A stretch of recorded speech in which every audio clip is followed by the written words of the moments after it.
কাঁচা আমের টক মিষ্টি জেলি।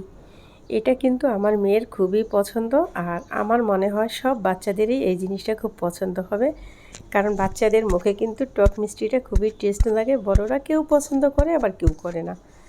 তো আমি আমার বাচ্চাটার জন্য বানিয়ে নিয়েছি, আর রেসিপিটা কিন্তু থাকছে আপনাদের জন্য। তো কাঁচা আম নিয়ে নিয়েছি 2টা, আর আম 2টা কিন্তু আমি সুন্দর করে ধুয়ে নিয়েছি। আর এখন সুন্দর করে ছিলে নিব। তো ছিলে নিয়ে তারপরে কেটে নিব।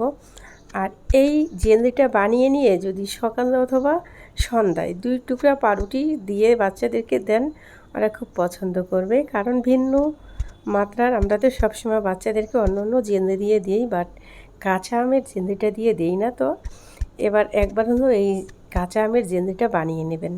তো দেখেন, দেখতে দেখতে আম দুটো আমার একদম ছিলে নেওয়া শেষ। এখন ছিলকাটা অন্য জায়গায় সরিয়ে নিচ্ছি, আর আমের মাঝ বরাবরই কেটে নিচ্ছি। আমের ভিতরে যে বিচি থাকে সেটা কিন্তু আমি কেটে ফেলে দিব।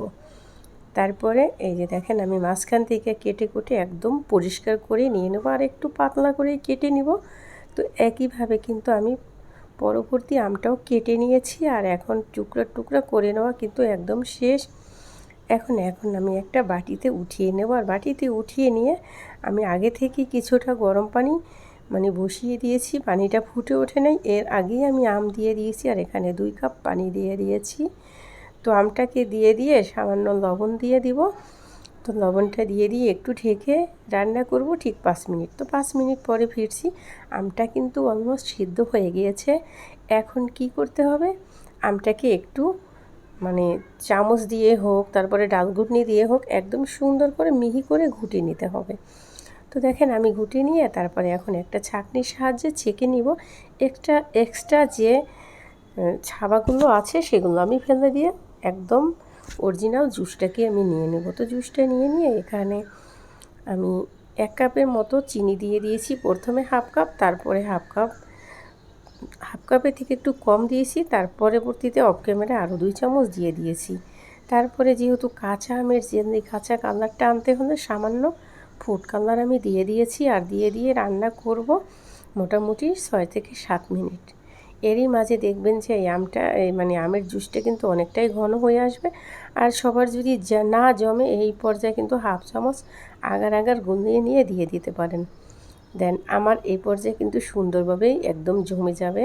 তো আমি এইভাবে রেখে দিব 3 থেকে 4 ঘন্টা নর্মাল ফ্রিজে।